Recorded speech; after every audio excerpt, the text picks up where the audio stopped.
दोस्तों कैसे हैं आप लोग। स्वागत है आप सभी लोगों का, आप सभी के अपने चैनल सपोर्टिंग आप फार्मेसी में।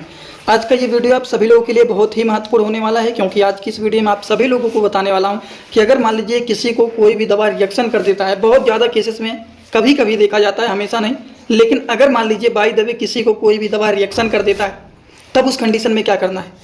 पहली बात तो परेशान नहीं होना है, उसको कैसे हैंडल करना है, किस तरह से कौन से मेडिसिन देना है, वो सारी बात आप लोगों को यहाँ पर एक ही वीडियो में पूरा डिटेल बताने वाला हूँ। सबसे पहली बात ये बताऊँगा दवा रिएक्शन कैसे करता है।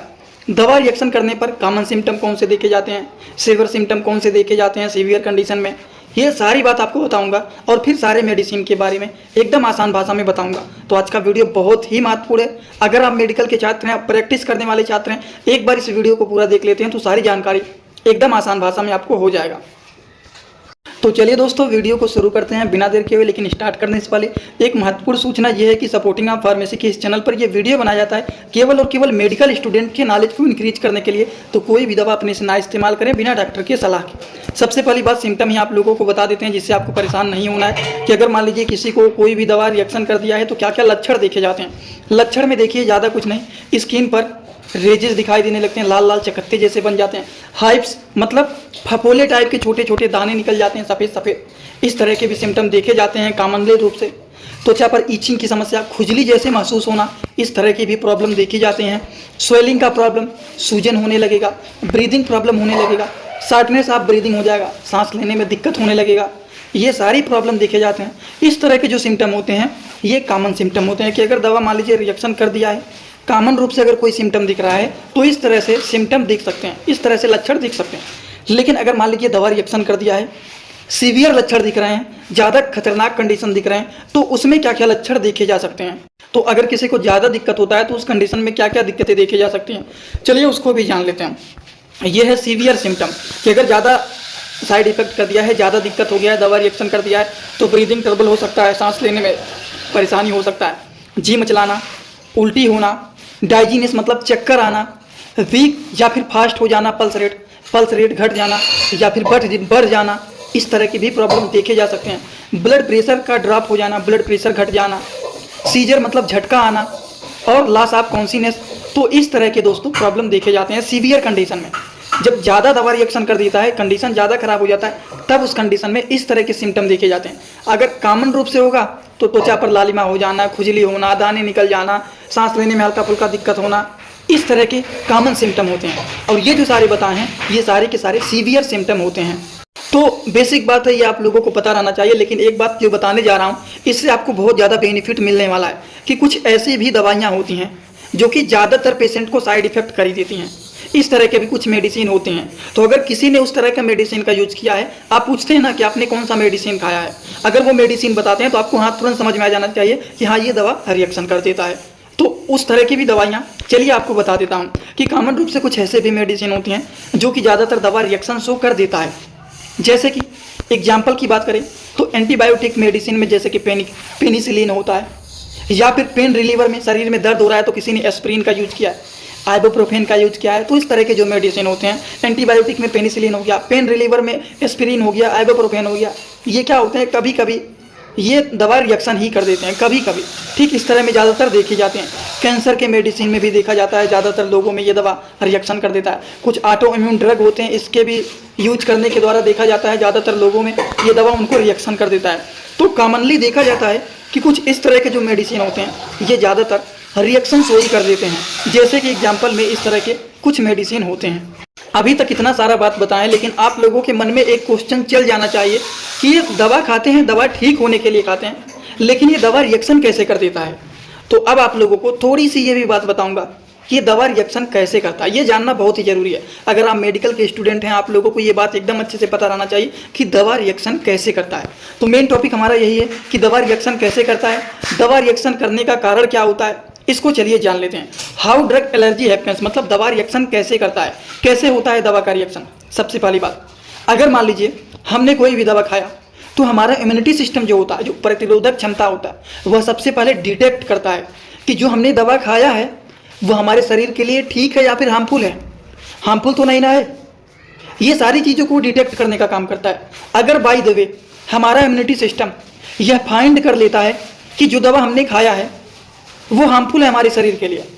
मिस्टेक भी अगर हो गया, अगर उसे लग गया कि हमने जो दवा खाया है वो हमारे शरीर के लिए, हमारी बॉडी के लिए हार्मफुल है, तो उस कंडीशन में वो एंटीबॉडी बनाने लगता है उसके अगेंस्ट, और इसकी वजह से देखा जाता है कि वो दवा रिएक्शन कर देता है। यही पूरी की पूरी कहानी होता है। जो लोग शुद्ध इंग्लिश भाषा में जानना चाहते हैं उनको भी बता देता हूँ। Once your immunity system detect a drug as a harmful substance, it develop an antibody specific to that drug. उस ड्रग के अगेंस्ट ये एंटीबॉडी को डेवलप करने लगता है, जिसकी वजह से ड्रग जो होता है वो रिएक्शन शो करने लगते हैं, और इसी पूरे कंडीशन को बोला जाता है कि दवा इनको रिएक्शन कर दिया है। अब आप सोच रहे होंगे कि इतनी बात बता रहे हैं, लेकिन मेडिसिन दोस्तों इसी तरह से मैं आप सभी लोगों के लिए एक बुक बनाया हूं, जिस बुक का नाम है A to Z medicine book. ये दोस्तों जो बुक है ये टोटल 600 पेज का है, जिसमें आप लोगों को टोटल 46 चैप्टर मिल जाएंगे, और साथ ही साथ आप लोगों को 46 वीडियो लेक्चर भी मिल जाएगा हर एक चैप्टर का। ये दोस्तों जो बुक है ये टोटल 499 रुपए का है। ये बुक आप लोगों को व्हाट्सएप पर PDF के फॉर्मेट में दिया जाता है, और अगर आप लोग इस बुक को लेना चाहते हैं, अगर आप मेडिकल के छात्र हैं, प्रैक्टिस करने वाले छात्र हैं, तो आप लोग इस वीडियो के कमेंट बॉक्स में जाना, आप लोगों को एक लिंक मिल जाएगा। जब आप उस लिंक पर क्लिक करेंगे तो डायरेक्ट आप व्हाट्सएप पर पहुंचेंगे, उसी नंबर पर पेमेंट करना है, वहीं पर आपको बुक और पूरे बुक का वीडियो लेक्चर मिल जाएगा। ये बुक PDF के फॉर्मेट में मिलेगा आप लोगों को। जो लोग लेना चाहते हैं जरूर इस बुक को परचेज करें, जिसमें हजारों प्रकार की दवाइयों का नॉलेज आपको मिल जाएगा। बारे में नहीं बता रहे हैं, तो चलिए अब इनके हम बताने जा रहा हूँ ट्रीटमेंट के बारे में, कि इसका इलाज क्या होता है, इसको ठीक करने के लिए किस तरह से मेडिसिन का यूज किया जाता है। ये टॉपिक बहुत महत्वपूर्ण है कि क्या इसके इलाज होते हैं, कैसे ठीक किया जाता है, किस तरह के मेडिसिन, किस तरह के इंजेक्शन का यूज किया जाता है, उसके बारे में अब आप लोगों को यहाँ पर बताने जा रहा हूँ। तो ध्यान से आप लोग इसको पूरा देखना।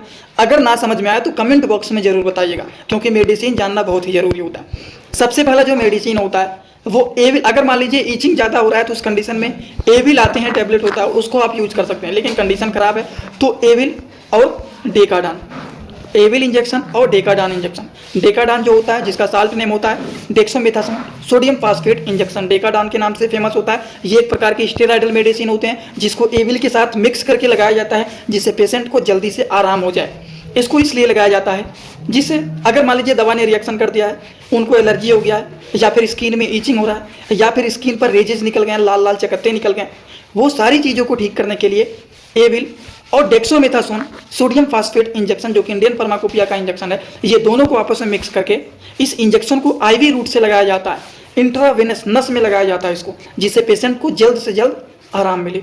इसीलिए इसको दोनों को मिक्स करके लगाया जाता है।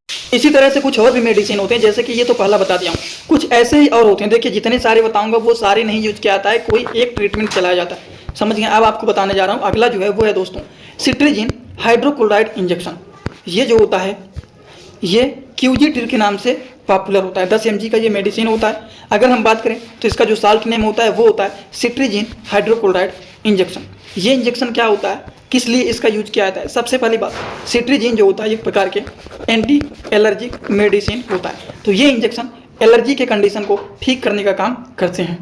तो ये भी जो इंजेक्शन होता है एलर्जी के कंडीशन को ठीक करने के लिए बहुत ही अच्छे इंजेक्शन ये भी माने जाते हैं। तो दवा रिएक्शन करता है, एलर्जी हो गया है, ईचिंग हो रहा है, रेजेज हो गए हैं, हाइप्स हो गए हैं, उस कंडीशन में इस तरह के इंजेक्शन का यूज किया जाता है। अब आपको बताने जा रहे हैं कुछ और भी मेडिसिन के बारे में, जो कि ये होता है प्रोमेथाजिन इंजेक्शन। इस इंजेक्शन के बारे में थोड़ा सा हम डिटेल अगर समझें तो ये जो होता है प्रोमवेल के नाम से पॉपुलर माना जाता है, जिसका साल्ट नेम होता है प्रोमेथाजिन इंजेक्शन। हम बात करें तो ये वेलोना फार्मा कंपनी के द्वारा इसको मैन्युफैक्चर किया गया है। अगर हम इनके रूट के बारे में बात करें तो इसको IM रूट से भी लगाया जा सकता है, IV रूट से भी इसको लगाया जा सकता है। IM का मतलब होता है इंट्रामस्कुलर, मतलब मांसपेशियों में भी लगा सकते हैं और नस में भी इसको लगाया जा सकता है। अगर हम बात करें दवा रिएक्शन किया है तो उस कंडीशन में इस तरह के भी इंजेक्शन पॉपुलर माने जाते हैं। पेशेंट को आराम दिलाने के लिए इस तरह के भी इंजेक्शन यूज किए जाते हैं। हम इनकी अगर डोज के बारे में बात करें तो 0.5 mg पर किलोग्राम के बेसिस पर according to the patient condition इसको लगाया जाता है। पेशेंट का कंडीशन कैसा है, पेशेंट का एज कितना है, वो सारी चीज़ों को देखते हुए डिसाइड किया जाता है कि मतलब कितना देना है, कितने mg का दवा देना है। जैसे किसी को बुखार हुआ है तो पैरासीटामॉल के नाम से जितने सारे मेडिसिन आते हैं, 250 mg के, 500 mg के, 650, तो बच्चों के लिए 100 mg के सिरप, 200 mg के सिरप आते हैं। तो वो सब सिरप जो होते हैं दिए जाते हैं कंडीशन देखते हुए, एज को देखते हुए। तो उसी तरह से इस मेडिसिन को भी सेम टू सेम उसी तरह से कंडीशन को देखते हुए, एज को देखते हुए डिसाइड किया जाता है डोज को। एक और इंजेक्शन के बारे में बताने वाला हूं जो कि दवा रिएक्शन कर देता है, तो उस कंडीशन में यूज किए जाते हैं, लेकिन वो हॉस्पिटल लेवल पर यूज किए जाते हैं। वो तुरंत कोई नहीं यूज कर देता। अगर कंडीशन ज़्यादा खराब है, हॉस्पिटल लेवल पर डॉक्टर के प्रिस्क्रिप्शन के द्वारा ही उस इंजेक्शन को यूज किया जाता है, जब तक पेशेंट के पूरे कंडीशन को नहीं देख लिया जाता। तो ये जो इंजेक्शन है दोस्तों वो है एफिनेफ्रिन इंजेक्शन। ये इंजेक्शन जो होता है दोस्तों देखिए, ये यूनाइटेड स्टेट फार्माकोपिया का इंजेक्शन है। अगर हम इस इंजेक्शन के बारे में बात करें तो ये इंजेक्शन दवा रिएक्शन के कंडीशन में यूज तो किए जाते हैं, लेकिन this injection use for only hospital level. ये केवल और केवल हॉस्पिटल लेवल पर ही पेशेंट के एज, कंडीशन, वो सारी चीज़ों को देखते हुए डिसाइड किया जाता है कि इस इंजेक्शन को लगाना है कि नहीं लगाना है। ये सारी चीज़ तब डिसाइड किया जाता है। तो आई होप आप सभी लोगों को ये सारी बात एकदम अच्छे से समझ में आ गया होगा। शायद ही कोई ऐसा होगा जिनको कोई भी डाउट होगा। अगर आप लोगों को ये सारी बात समझ में आया हो तो आप सभी लोग सीधा सीधा कमेंट बॉक्स में आएंगे और अपना फीडबैक जरूर देंगे कि आज का ये वीडियो कैसा लगा। जाने से पहले वीडियो को एक लाइक ज़रूर कर देना और एक कमेंट जरूर कर देना। और आज का वीडियो यहीं पर होता है कंप्लीट। तो thanks for watching, like comment share and subscribe this channel.